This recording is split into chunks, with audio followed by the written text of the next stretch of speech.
Hello, my name's Richard Felix and I'm Britain's most haunted historian. I'm here in Chester today and with me is Tom Jones. Hi Tom. Hi Richard. Now you are a green badge guide. That's right, but you yes. do history walks, but you also do an awful lot of ghost walks around the city. Indeed so, I specialise in the city of Chester as a green badge guide, and you're quite right, the history tours and the ghost tours too. Now behind us, of course, the cathedral, we have a real Roman wall here, Yes. and of course Chester claims to be one of the most haunted cities in the whole of Great Britain. That's correct, yes. Why? Well, I'd like to say to you, to answer that question, is we've got such a long, detailed history. Yeah. There's so many things that have happened here. We had the Romans here for almost 3 centuries. Mm-hmm. The 2nd Legion, followed by the 20th Legion of the Roman army. Then we had the Saxons came here in the 7th century. A few centuries later, we had the Normans. William the Conqueror came here in 1070. Really? 4 years after Wow. the Battle of Hastings. Yeah. Following on from that, the next real major time of upheaval, if you like, would have been in the English Civil War, Yes. starting in 1642, and Chester was a royalist city, and many things happened both during the Civil War and in those other periods I've mentioned already, which shaped the city as you see it today. And of course you also had Edward I, and when he came bashing the Welsh, for want of a better word. Yes. And you have a very strange law which is still operational, I believe, to this day. The law which has never been repealed, Yeah. Richard, which kind of gives the right to Cestrians born in this city to dispatch, if you like, to deal with any Welsh people caught within the city, found within the city walls after 9 o'clock at night. Wow. They can be dealt with by means of bow and arrow. Even to this day. To this day, in theory. I have to say, my family are half Welsh, half English, so I've got mixed views about it. Of course, yeah. But I mean, the strange thing is that it does have so many ghost stories. Yes. I personally am a great believer in this stone tape theory, especially castles, stone-built buildings that hold, for want of a better word, a recording, an echo from the past. Yes. But you've got more than just stone buildings and stone walls. Oh, indeed. So, yes, this red sandstone that you see all around Chester, so many of the buildings are made of, was actually, if I can take you right back again, once again to the Roman times, just 2,000 years ago, one of the reasons the Romans set their fortress in this site was there was a sandstone plateau, an outcrop of sandstone, which they built their fortress on. So everywhere underneath the city of Chester, we have sandstone bedrock. So Chester is built on rock, on sandstone. Absolutely, that's so, yes. So in my Exactly. opinion, that's what, because you see, it contains silica, amongst other things, which is very similar to what recording tapes have, you see. And I genuinely believe that that's probably why you get so many, for want of a better word, echoes from the past. Yes, because it's recorded in what you're actually built on. Yes. But we're here, a very interesting place to start. This is King Charles's Tower. That's right, on the northeastern corner of the Let's the go city in of Chester. and have a look, because this again must contain some memories, to say the least, yeah? Oh, indeed. So, yeah, it's a very special place. But the reason that Chester was, as a city, it's a walled city. It was surrounded by towers right back in the Roman times, over 20 towers. Yeah. They were eventually rebuilt in stone. They were originally wood. Yeah. But it's in this particular tower that King Charles I, during a great siege of Chester, came to the city to try to raise morale of the inhabitants. And he witnessed a great battle which took place near to Chester, and he witnessed it from the top of this tower, this Good very Lord. tower. Right. So that obviously leads to, if you like, the first ghost story, because people say, lots of people that come into this place, that there's a strange sense of foreboding in here, of I don't know, pending disaster. And I presume it may well be the thoughts of King Charles I when he stood here and watched his army defeated. Because at the end of the day, we're talking of 1645, it was all over by 1646. Yes, that's right. And I suppose you could say that after he witnessed the defeat of his army in here, it's probably all over for the king. It was getting very near the end, I'm sure. He witnessed his army being defeated at Roughton Moor from this tower. But it got even worse on that day for King Charles. He moved from here to the Cathedral Tower to witness some more of the action going on. Yeah. And it was there, an army captain who stood alongside the king was actually killed by a sniper's bullet. Good Lord, next to the king? He was stood right next to the king. Wow. So the king had a very close escape, very lucky escape. Here on in that Chester. Day. Yes, on that September day, Wow. 1645. Well, we've got an awful lot to see. phenomenal amount of places to go. So, Yeah, indeed so. shall we start? Sure, yes. Okay. Idea, Richard, yeah. You lead on. You know the way. Thank you. And the boot's haunted. Shall we do that now? Yeah, why not? Okay, Yeah, let's do that now. Okay. Okay.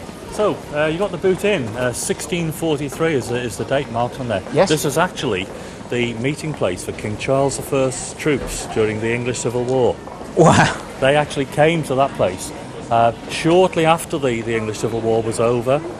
The boot inn became used for a different purpose, and this led to its haunting, we believe. Yeah. Chester's very well known for its horse racing. We've got one of the oldest racing circuits here in the country, Chester. And the business of horse trading used to take place in that pub. And if you go to this day to the back of the boot inn, right to the rear of the building, you'll see the remnants of some booths with curtains. And the horse traders were able to go into these booths, draw the curtains, and conduct the business of horse trading in relative privacy. However, the potential for that area was realised by ladies of a certain profession. Of the night. Of the night. Yeah. Yes. Who realised that they could also conduct their business in relative privacy. In the booths? The end of No. I hasten to add, not anymore to this day, No. but certainly in the 17th into the 18th century, the place acquired a certain notoriety. Now, what happens today is when the place is very, very quiet, all the customers are gone, the place is in absolute silence. You can sometimes hear the sound of female laughter and the chinking of glasses in the rear of the pub, in that area where those booths were. Oh, I say. Yeah. That's fantastic. So you see how many people would walk by or even go in to buy, well, accessories and not know the incredible history of that Absolutely place. incredible history of the building. That's what and it's all it's still about. in evidence today. You can still go to the back of the building and see where those booths used to be. That's amazing. Fantastic. Right, on we go. Okay.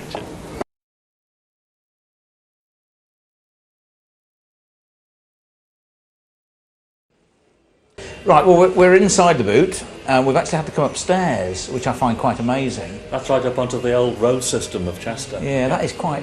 That's spectacular. But is there anywhere else in the country like it? I've never seen anything. The roads, they date from 1277, from the time of Edward I, and they are totally unique, not just in the country, but in the world. Oh, my goodness. So we're right at the back, and this is the area, this is the haunted area. This is the haunted area of the pub. This is where the horse trading used to take place. Yeah. We're going now into the 18th century now. We've left the Civil War behind, and the horse trading took place, and soon after, the ladies of the night started to ply their trade here in this area of the pub. Yeah. Amazing. And just one little bit left, an echo from the past, if you like, because we've actually got one of the original curtain booths. That's right, yeah, one of the curtain booths. There were many more than this originally, but this has been retained really as a link between the past and the present. Yeah, thank goodness. Yeah, thank goodness. Yeah, so fantastic. often people come in, rip out everything, put modern stuff in, but this is so as it was. Yes, It's wonderful, right, isn't it? going right back to the 18th, even into the 17th century. Fantastic. Yeah. This place was used as a meeting place for the soldiers of King Charles I. Yeah, just think of what stories this can still tell. Yes, and it still tries to tell the stories, I believe. Yeah. In those echoes, those distant echoes which are coming through to us from all those centuries ago. Fantastic.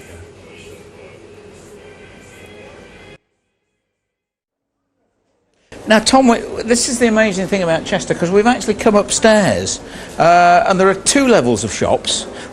The boot is here, upstairs. Yes, that's right. And as we can see across the road, we have a sort of an extra street or pavement area upstairs. Yes. Why? Well, the reason why, these are what we call the rows. We have two rows of shops, one, as you say, at street level and another one at first floor level. Yeah. And this dates back to the time of King Edward I in 1277. Right. He brought his army of probably over 20,000 people to this region. And he was going to bash the Welsh. To bash the Welsh. He had a problem with the Welsh prince, Llewellyn ap Griffith. 1277 he started his campaign. He brought his army here, he brought his masons and carpenters. They were going to build a series of castles, great castles in North Wales. Yes. Carnarvon Castle, Harlech Castle, all these huge castles. But during the winter months, everything came to a halt. And in the winter months, everybody piled into this place. It became a boom town for 70 years. Of course, yes, 70-year period. A garrison town. A garrison town, but huge amount of income here, the possibility to make money for the medieval merchants who were attracted to the city and came here and started to build their medieval style houses to do their trade from. And they would have a cellar and a shop above the cellar and living accommodation above and behind the shop. But there was a problem. When they started to dig out the ground for their cellars, they hit sandstone. The Romans originally came here and built their fortress on a sandstone outcrop. So they didn't have time to complete the cellars. So in order to compensate for that, they actually built up rather than down. Yes, they did. And what we got at street level now were originally half-depth cellars. They were only half dug out. And very quickly, within that period, in the 13th into the 14th century, the merchants decided to convert their cellars into shops, even then. Right. So we've had two levels, two rows of shops. So all the shops down below are actually converted cellars? Yes, and you can see that they were, because you go down steps to go into the cellars, 3 or 4 steps to go down just slightly into those shops. Wow. So this is unique, obviously, to Great Britain. It is unique to Great Britain, and also it's unique in the world. Wow. It exists nowhere else in the world. Amazing. Okay, Richard, here we are outside the Blue Bell. It's one of Chester's extremely good restaurants. Yes. It's also got a fascinating history to it. This is the site of one of the hauntings. It's famous around Chester. Now this is very, very haunted building, very isn't it? much indeed, yes it is, yeah. Shall we go inside and have a look? Let's just do that. Okay. Okay, well, we've managed to gain access, even though it's extremely busy. It's lunchtime, and we're in the Blue Bell. Yes, that's right. They tell me that up here, apparently, at one time it was something like 10 bedrooms. And here we are looking out onto the street. Yeah, that's Northgate Street out there, Northgate Street in Chester. Yeah. And is this probably where the incident took place, the original incident, do you think? Yeah, we're talking now about the thing, something which this building, the bell as was called in medieval times. Because it goes back to 1494, doesn't it? It was licensed in 1494 as the building. The building goes back even beyond that to the 13th century. But it's got a certain notoriety in Chester. Yeah. This is a haunted building, and it's one of the most famous hauntings in Chester. Yep. It concerns a young girl. Her name is Henrietta. Right. And we need to go forward from that time when the building was licensed to the time of the English Civil War, and Chester was a royalist city. Yes. It supported King Charles I, and we had King Charles I brought his army in 1645 to Chester in readiness for a great battle which was brewing at a place called Rowton Moor. Yes. And it's only about 3 miles in that direction, quite close to Chester. The parliamentarians were massing there, and King Charles had his army here. He was preparing them. Now, some of the soldiers formed friendships with the local population. Of course. There was a young girl, a beautiful young girl, her name was Henrietta, who lived in this place, in this building. And she'd become a girlfriend of one of the soldiers. Yep. September the 24th, 1645, the Battle of Rowton Moor took place. She waved her boyfriend off to battle that day. Probably from this window? Maybe from this window. Full, no doubt, of trepidation, fearful for what might happen. Yeah. At about midday that day, the news started to filter back from the battlefield that things were going very badly for King Charles I and his men. 6,000 men he committed to battle that day. And in one day's battle, terrible bloody battle, he lost 2,000 of his soldiers. Yeah. Now, Henrietta, when this news started to come through that things were going very badly, apparently she was pacing up and down the upper floor of this building where we are now, pacing up and down, very, very fearful. But it was about 10 o'clock at night when a messenger came, and he delivered the news that Henrietta had feared so much all day that a soldier boyfriend had been slain and killed on the battlefield. She did one thing, Richard, which was, you can only imagine the state she must have been in. She ran down from this first floor down to the cellar of the building, and she committed suicide with no delay whatsoever. And then for about 10 years, the place, Chester, was recovering after that terrible period in our history. And then after 10 years or so, the hauntings started. Oh, right. And the hauntings, the ghost of Henrietta can still be seen to this day, sometimes from this window, sometimes from some of the other first floor windows. She has long blonde hair, a long cream dress. She's very, very pretty. And she appears at the window waiting. And people who've seen her are aware that she's waiting. They sense this feeling of expectation. She's waiting. Indeed, she's waiting for a soldier boyfriend. Who will never return. He issue away for all eternity. It's very sad. Isn't it? Now they've told us that we can actually go down and have a look into the cellar, which is a really quite something, because you've never been down there before, have you? It's the first for me too, yeah, so, I'm really looking forward to it. Come on then. Okay, let's go.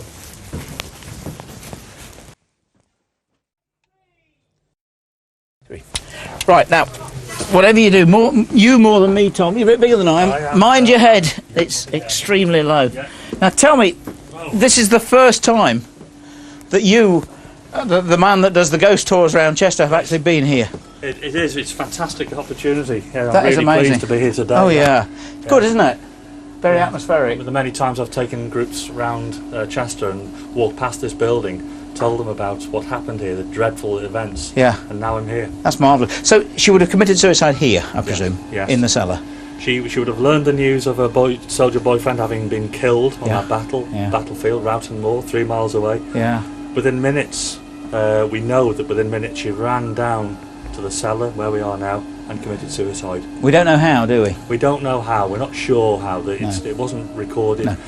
Chester was in a chaotic condition after the Civil War, so all these things which would like to have been recorded were not recorded well enough for us to know. Yeah. I think the fabulous thing about this story is that you can authenticate it. I mean, there's a reason for her haunting. Number one, she's waiting for a boyfriend who didn't return, and number two, because she committed suicide, because she committed what in those days was a terrible crime against God. Yes. She, I believe, will still be lingering because she daren't go to wherever you should go. Yes. Because of the crime she committed, and being sort of destined for hellfire, eternal damnation. So in other words, she probably chooses to linger, to stay here. Yes, well, we've got three elements to the story. We've got the gradual build-up of her fear, of emotions during that day, that dreadful September day, all those centuries ago. And then to learn the news that her soldier boyfriend had been killed. Yeah. And then, on top of that, she just ran down here, and on top of that, if you like, unfinished business, that she knew at that stage her soldier boyfriend would never return. Yeah. She came down here and ended her life. Total despair. Total despair. To take your own life was a terrible thing then. Yes, indeed. I was just talking to the landlady upstairs, and I said, "Have you seen anything?" She said, "Well, I've actually personally not seen anything, but frequently," she says, "when I'm in this cellar, she says, someone whispers my name." And she says, obviously, usual thing, I think it's someone up there. She said, "I just pop up the stairs to have a look. There's never anyone there." Yeah. It must be Henrietta. I'm sure it is Henrietta contacting people. Yeah, what a fantastic place. Yes, it's superb. Wonderful. Yeah, we're really fortunate to be here. Yeah, fantastic.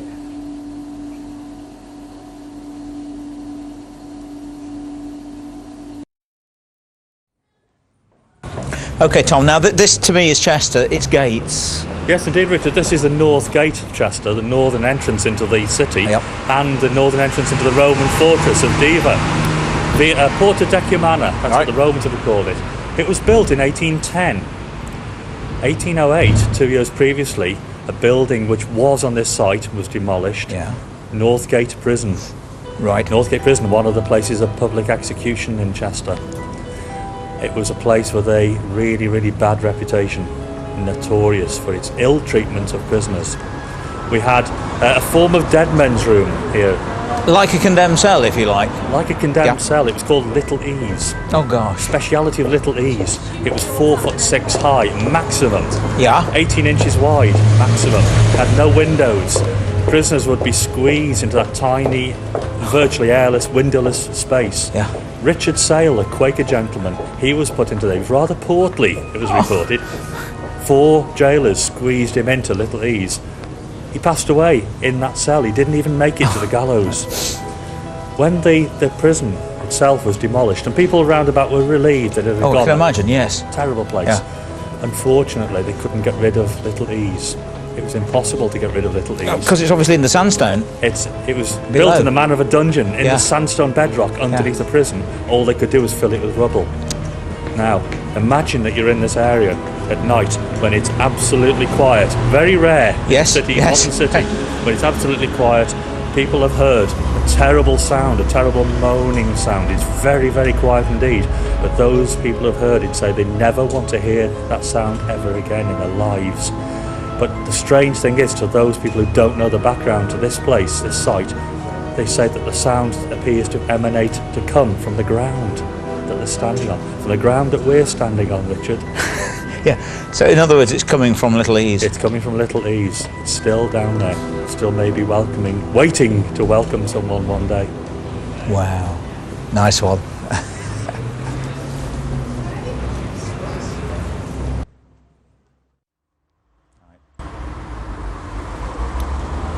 Okay, Richard, we're here outside the Bear and Billet in Lower Bridge Street in Chester. It's a really fine building, built in 1664, so it's 17th century building. Isn't it? Yeah. Absolutely incredible, in fantastic condition. It was called the Bear and Billet for many, many years. Then it became Benson's of the Billet. Right. We're very pleased indeed to know that it's becoming once again the Bear in Billet. Thank goodness. Yeah, that's great. But it was a building, it's one of the last timber frame townhouses built in Great Britain. Good grief. Built for the Earl of Shrewsbury. And the Earl of Shrewsbury had bought the rights to levy taxes on goods brought into the city through the bridge gate, just down there. Yeah. And he gave his bailiff the job of collecting the taxes. And his bailiff, the Earl of Shrewsbury's bailiff, actually lived in this building from 1664. And there is quite a story connected with the building from that time. Of course, I mean, a place of this antiquity has to be haunted, let's be honest about it. Indeed so, and this one is. Yeah, now apparently they're turning it back into a pub, yes. the Bear and Billet, which is wonderful. They're working on it at the moment, but they've said we can actually go in and actually do the stories from upstairs. So, shall we go in and have a look? Good idea, okay. Richard. Yeah, let's go.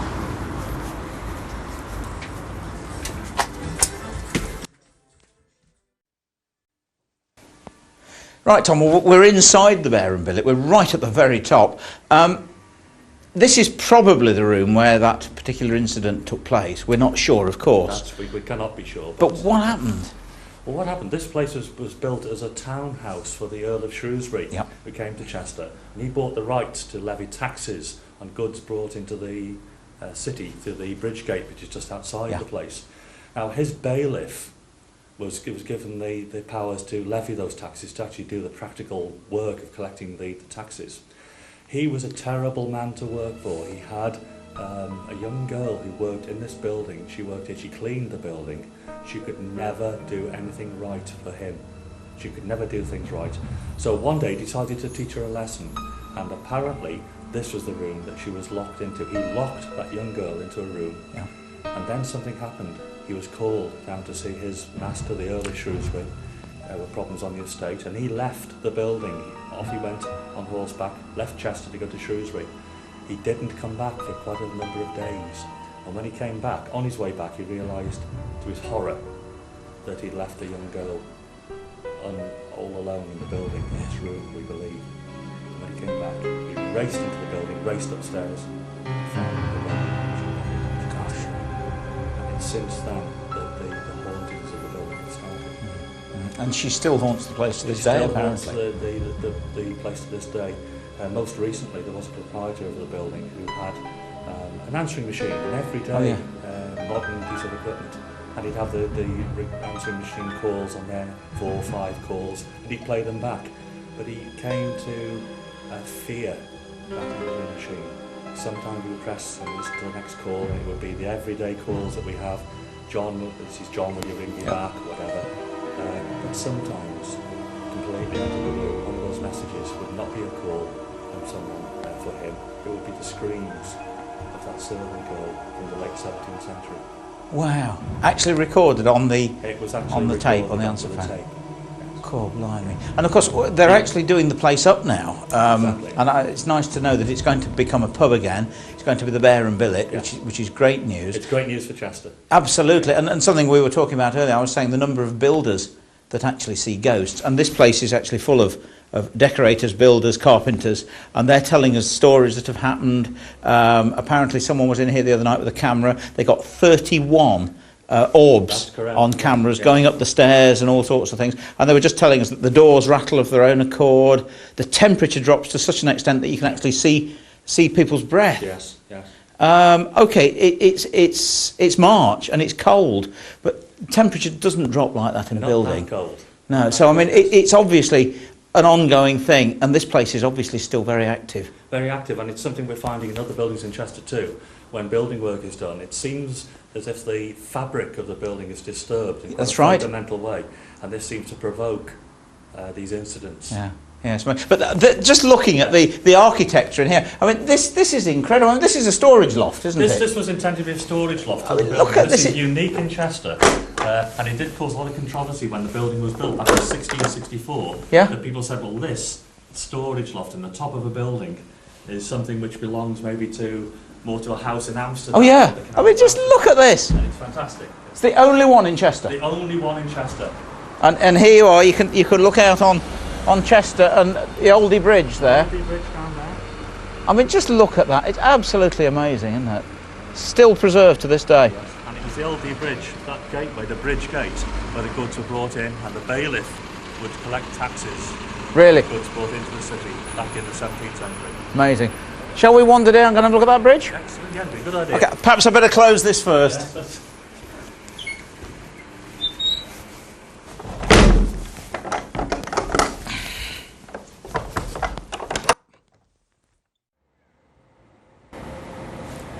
All right, Richard, well, we're on this really interesting part of Chester now. Just behind us, we've got the tower which is called Bonewaldthorns Tower. Good grief. It's a name which is almost impossible to pronounce. Bonewaldthorn. Bonewaldthorns Tower. Yes. And we're actually walking now down some steps and onto a spur wall which connects that tower with another tower called the Water Tower. Right. Now, the Water Tower signifies that tower was once actually situated within the River Dee. The River Dee was once a lot wider than it is now, Yeah. much deeper and wider. And this area we're in now, the area of Chester, forms part of a giant tidal basin. The Romans actually used this part of Chester for their shipping when Right, it became a yeah. port. Tell me, I mean, how much of this wall is it Roman? This wall we're actually on now is actually Roman origin. Wow. It's underneath So we're talking Roman stone. Roman stone, sandstone of the region. Yeah.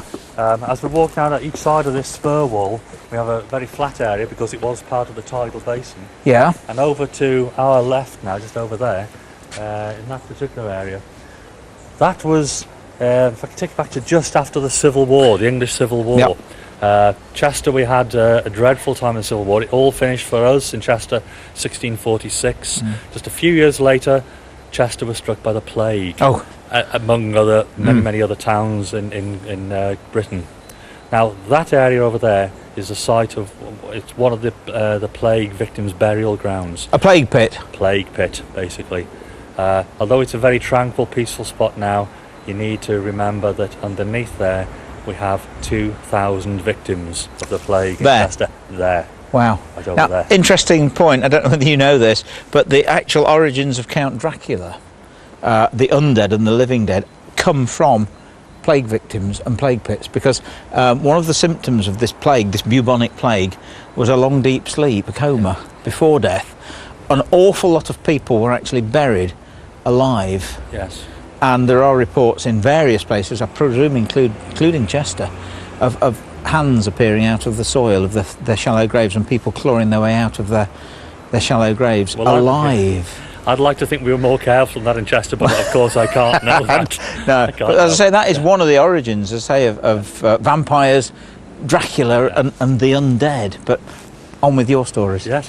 Well, we're just heading away now. The Water Tower. This was built in the 14th century. Yeah. While the River Dee was still coming up to this spot, and it allowed the citizens of Chester to keep a lookout on the shipping which is coming in and out, and certainly look out for any possibility of invasion. Of course, invasion was yes. a threat. Via the main artery, which of course was the River Dee. By the River Dee, yes. Yes. So this tower would actually have been built somehow into in the water, yes, or on the. Most of the time, the water would have been lapping around the base of this tower, maybe 2 or 3 meters deep when the tide was high. Good Lord. This was part of a giant tidal basin, so that the shipping could actually come into here. Yeah. So this is part of a lookout point. This could allow the city of Chester to control the shipping, and actually I see. to say, is this shipping allowed to come into the city? Yes. Has it paid the taxes or whatever were necessary? And in actual fact, more than anything else, is it safe? Of course. Do they yes. represent a threat? Yeah, and of course there was a lot of threat from invaders. Yes, we had the Irish Sea Vikings. They would come in and That they is would amazing. raid. They would try to carry out raids on this particular part of the countryside. And you were telling me earlier that there was actually a Danish community in Chester? Yeah, there was a Danish community. It's actually set up in Lower Bridge Street. Yeah. And we have a church, we have the parish, St Olav's Parish, Good which Lord. gives us a link back to the time of our Danish community. But there was no battle or anything like that that we know of here? That we know of, no battle that took place. Yeah, so it was a peaceful invasion, if you like. Well, yeah, there was a lady, Aethelfleda, strange Saxon name. Yeah. She was the daughter of King Alfred the Great, and she came to Chester and she extended part of the city walls down to the river as part of the perhaps a chain of fortified towns. Defence against the Vikings. Against the Danish armies, the Vikings who were coming into the country around about the 10th century. Wow. Now, do you have a ghost story? Well, I believe one of my colleagues has got a ghost story. Well, that's right, because that's what I was exactly going to say to you, because I was talking to Anne this morning before we started. Now, she is the lady that I presume almost started ghost tours 30-odd years ago in Chester, and she was the person that actually took the Pitkin Guide people round on one of the original tours, and she was telling me that there's a story of the watchman here that actually used to obviously watch out for invading Vikings and Irish pirates and anybody else for that matter. Right, and one day he actually left his post to go visit his girlfriend and was captured, caught by the Vikings, and they actually staked him out where the River Dee, because it is tidal, isn't it? Tidal, so it is correct. The tide would come in and out. Yeah. Yeah, it would ebb and flow. Well, they staked him on the shore. Yes. And of course the tide came in and he was drowned. He was drowned, yes. And she says that on frequent occasions people have reported seeing a figure wandering around the area of the watchtower, and they believe it to be that watchman that was actually drowned, which is interesting because, as I say, you all have different tales, don't you? Indeed, so we all have different tales and experiences around the city of Chester. Being guides of Chester, it does actually get you very, very close to some of the historical sites, but also some of the sites which are most, if you like, active in the sense of the inexplicable. Yes. Some people call it the supernatural. Yeah. So we do all have. You could go on several ghost tours of Chester and hear different stories, which is great. There are many different stories here. And with me now is Claire, and you're another of the Ghost Hunter tour guides of Chester. And you've brought me here to something that looks, well, it looks comparatively modern, to be honest with you. It is, but very deceptive. There's an older part of the building the other side. Right, and this is it, Tonic? That's it, Tonic Bar, and probably one of my favourite haunted places in Chester. Right, now we didn't think we were going to get in because apparently it's a building site inside. There's a lot of building work going on here at the moment. Whether we're going to have to wear hard hats, I don't know, but they have said they'll let us in. They have. So, but they've said cellar only, so... we're going to explore the cellar. It's meant to be a very haunted place. OK, come on then, in we go.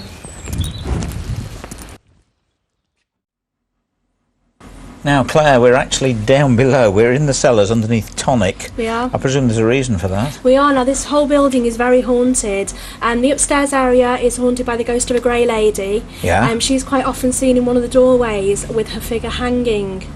Now, it's said that she was the nanny to 2 children, and the children can be heard running around and laughing and joking. But her apparition is a little bit more scary. I can imagine, actually. It's sort of... When you say hanging, you don't mean as if it's hanged itself and it's...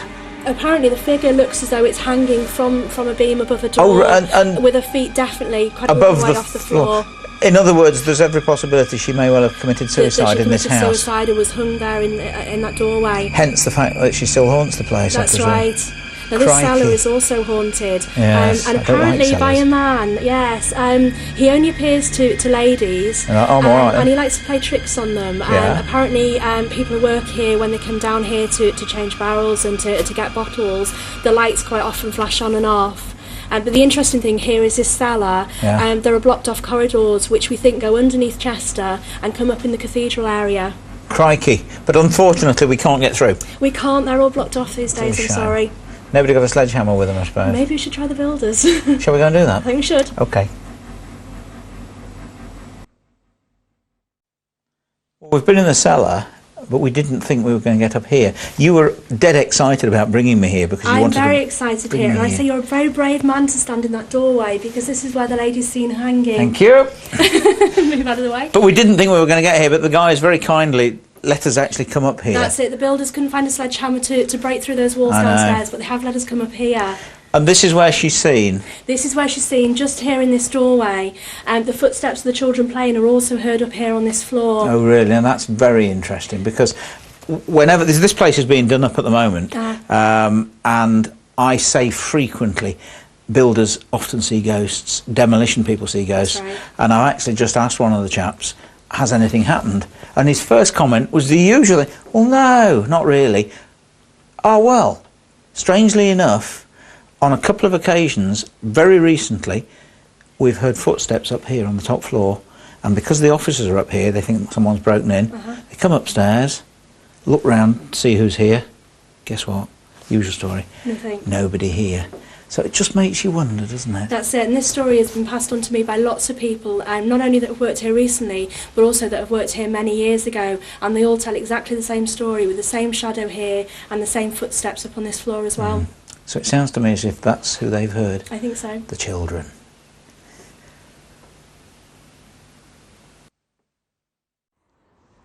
And guess what, Claire? More builders. Another set of builders. Can't believe it. Now look, we're standing underneath a pub sign, but it's no longer a pub. No, it's actually a clothes shop now. Right, and what was this? This was actually Barlow's, an old pub. Oh right, now I've heard of that. Now in your ratings for Haunted Chester, how high does this rate? This comes fairly high up the list. Really? Only one ghost in there, but he's a very busy man. And this is the man that never wanted to leave his pub? That's right, he was a landlord here, never wanted to leave his pub, and he's never believed that landlords who have come since him have done a good enough job. Really? Now again, we've somehow managed to get inside. That's right. The builders are working hard, but they've said we can go in and have a look. That's right. Should we go and have a look? Yeah. Now I have to say, Claire, they warned me about cobwebs. I found but all I'd the never. best places to I know you do. I don't think I've ever seen quite so many cobwebs in a place before. We're in Barlow's, aren't we? We're down below, obviously. Pretty obvious we're in the cellars. So I mean, what happened here? I mean, this used to be a pub, it's now a clothes shop, but this building is haunted by one of the first landlords. The pub was eventually named after him, and it was called Barlow's. Yeah. His name was George Barlow. And does he still haunt the place? He still haunts the place, and we hoped that after this had closed down, it stopped operating as a pub, that he'd finally find peace. But apparently he's not happy with the building work that's taking place here at the moment. Well, do you know, most of the places we've been in today has builders in, and every time I keep saying, builders see ghosts. Now, they say here they've seen absolutely nothing, but apparently the builders before... That's right, a couple of years ago this place was converted, and the builders then saw and heard very strange things. There was bangs, there was knocks, things went missing, things were moved, and upstairs on the top floor, which hopefully we'll be able to go to later, curtains blow without any sign of a draft. Wow. And what about the landlord's son? Because something happened to him down here in the cellar, did it not? That's right, one of the last landlords of this pub, his son was down here in the cellar. Behind me used to be a big wooden door. This was really, really stiff and would never move. Now, he came down here one night to change a barrel, and all of a sudden the door slammed shut behind him, and he couldn't get back out again. Wow, and it was actually stuck. He couldn't get out. He was stuck here in the cellar, and the door wouldn't open to let him back out again. And he was found next morning? He was found the next morning. I'm not sure whether he made his escape, perhaps through the barrel hatch just behind us there. Wow. Amazing. So, shall we... I mean, there's lots of bangs, obviously, but the builders are in, so, you know, that's not supernatural. But shall we go up, see if we can actually find the upstairs? Because apparently that is quite atmospheric, It's isn't it? very atmospheric, and fewer cobwebs, I believe. Great, let's go and have a look.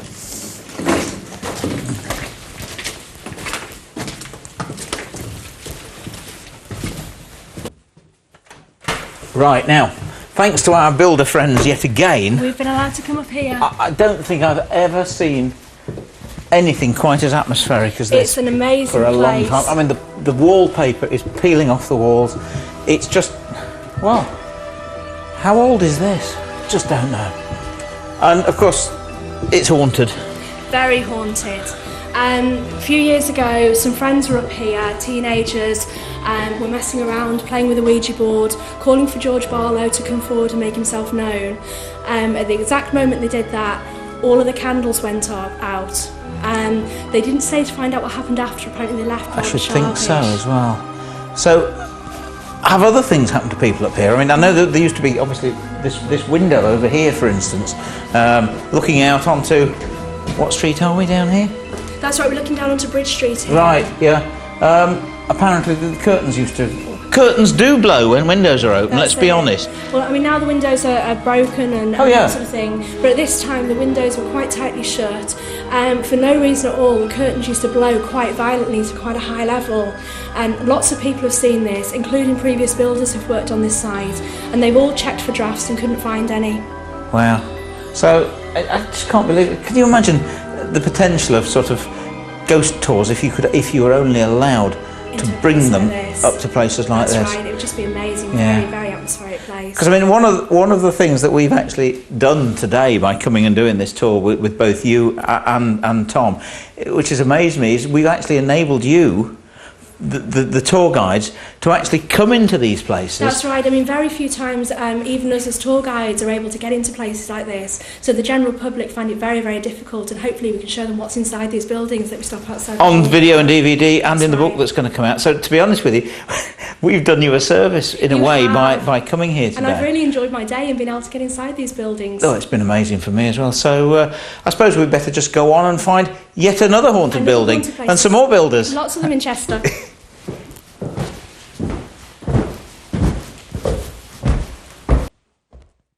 Very close to the Eastgate clock, and rather an unusual place to be haunted, but Thornton's chocolate shop.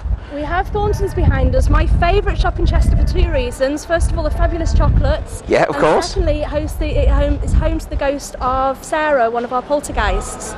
Rather sad story. Sarah was engaged to one of these cads who live here in Chester. Yep. He stood her up on her wedding day, left her at the altar. She returned here to her home in her wedding dress and decided that she couldn't take life without him. She hung herself, and her ghost still haunts this building behind us today. Right, now, I mean, where was it? Up on the top floor or second floor? Or Thought to have been on the second floor level. Lots of paranormal activity happening here. In fact, an American tourist a couple of years ago in Chester was up on that floor and decided that she didn't believe in ghosts and said so out loud. She felt a very sharp push between her shoulder blades and ended up at the bottom of the stairs on her behind. I think she left Chester believing in ghosts. I can imagine that. Now tell me, you were telling me earlier about the things in the windows. Things actually revolve and move. That's right. Strange things happen here on ghost tours. Quite often the window display, hanging things will move around as I start talking about Sarah. Quite often they'll stop and then start turning the other way. It's always good entertainment to the group. They always think that's part of the ghost tour. Yeah, but I mean, there is obviously no draft or anything like that can cause it to happen, I presume. No, I've been there and checked for drafts, and there's nothing at all that I can find. I really think it's paranormal activity. I can't believe we've come all the way from Derbyshire and we walk into a Thornton's shop. I mean, obviously all Thornton's chocolates are made near Alfreton in Derbyshire. That's right, yes, but a haunted Thornton's shop as well. Yeah. So, I mean, has anything happened to you? At Valentine's, it's the main sort of time. Well, that's what Claire was saying, Sarah, the ghost's most active. All of the hearts tend to get thrown about, but rather than just falling onto the floor, you know, they're sort of strewn across the rest of the store rather than just being directly on the floor. So we're not talking of something slipping off that's not been put up properly. No. We're talking of sort of throwing major poltergeist activity that goes on. It's mainly at Valentine's that happens, and you know, as soon as we start getting the hearts into the store, then they are sort of disarrayed off the shelves at times. Really? But also, you know, when customers have been in as well, they've said that they've sensed something not very nice here, and we get quite a lot sort of Americans and everything who are very interested in it. Yeah. But you know, sometimes chocolates do just sort of fly off the shelf when we're actually serving customers, and we just joke about it now, saying it's Sarah throwing the chocolates around. Oh, I say, that is fantastic. That's great. Well, I've never been inside a Thornton shop before, not up to the top floor and not into the storeroom. But I mean, is there a reason that we're in this room? Yes, this is where Sarah actually hung herself. Supposedly there were beams across, and she actually hung herself in here. And does anything happen? I mean, to yourselves, to the staff? This is our staff room. Right. And, you know, quite often they say it goes very cold when they're up here, and they can almost see the breath when they're breathing, and they can really sense, but only sort of at certain times, normally around Valentine's. As usual, yes. And I mean, do things move or anything like that in here? Yes, things get knocked off the shelves in here, and, you know, coats and things like that are strewn across the floor. Crikey. But I mean, she doesn't do any harm to anybody. No, she doesn't hurt anyone at all. No. I mean, you see, a lot of people think poltergeists are evil throwing things around. But I mean, this is only my theory. Yeah. I think she's actually trying to get people's attention. Yes. She wants you to know that she's still here. Yeah. And I think it's probably because she committed suicide. That's right. And she actually is trapped here because she daren't go, because she committed a sin. She's taken her own life. Hence the fact she's still haunting this place, and probably always will. Yes. Unless we get someone in to that's right. send her on her way. It's a possibility, but then again, the only problem with that is you lose your ghost. Yes, I know. And It'd be a shame. We're quite attached to her now. Exactly. So she's probably quite happy here, actually. Yeah. But what a lovely story. And Sue, thanks so much for actually letting us come inside. It's great. Thank you. Thank you.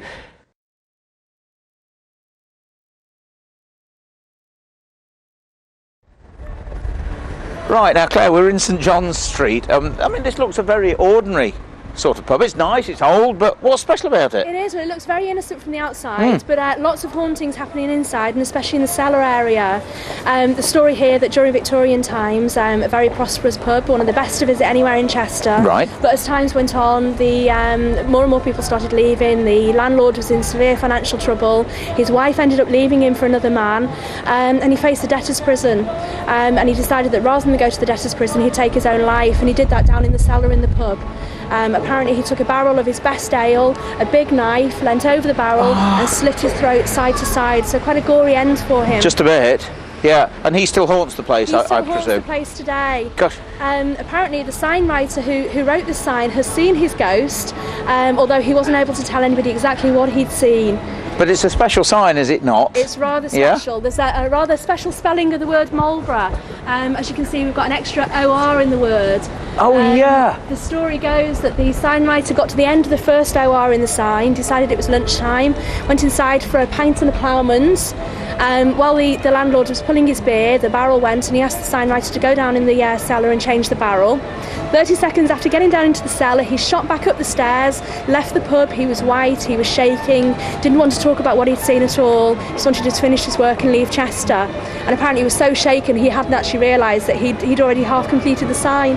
And he did it again? He did 2 ORs? That's right. So that really makes this pub very different, well, to any other pub in Chester. Very different indeed, and it's really at the heart of people who live in Chester. A couple of years ago they tried to change the sign and put the spelling right, and the people in Chester were uproar about it, and it went back to the original wrong spelling. Amazing. Well, shall we nip in and perhaps have a drink and go down and look in the cellar? Okay.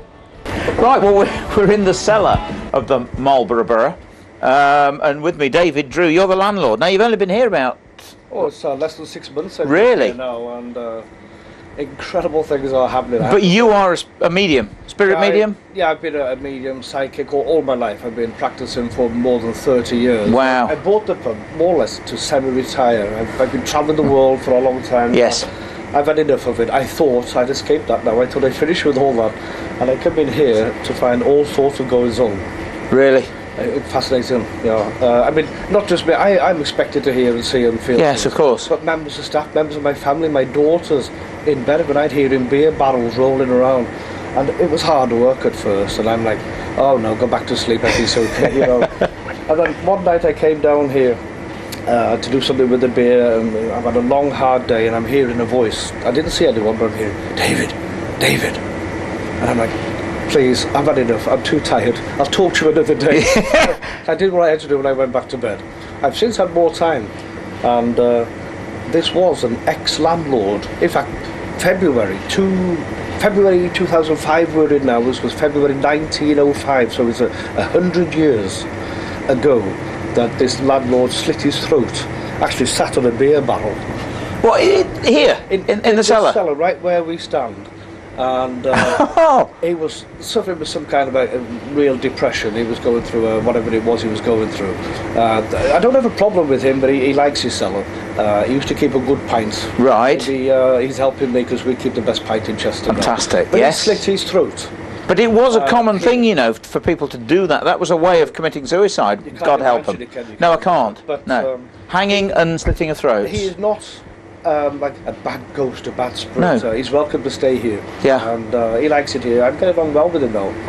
Crikey. And that's just 100 years ago. But I've only been here a few months. And it's like this is his cellar. So yes. I respect him for that. This is probably why he's here, do you think? He loved the place, he was a good landlord, this was his life and his death, and he's still here. He is, and he likes to be around, and I don't have a problem with him. But I say, at first it did spook my wife and my children, but I think they've got used to the idea now. Yeah. But very often of a morning they'll say to me, I heard him again last night rolling those barrels around. Yeah, but you see, as you know only too well, people just tend to live with their ghosts. They talk to them, they accept them. Yes. You know, they once lived here, and it was once their building. He will be helpful to us. Yeah. He's not a hindrance in any way, shape or form. I haven't actually seen him yet. I have seen sort of I see people in spirit very often. I haven't seen him, but clairaudiently I've heard him talking to me. Yeah. And he comes across as a helpful guy. That is amazing. Fantastic. David, nice to have met you. Thank you very much indeed. Spend more time down Thank here. you. Yes, love to.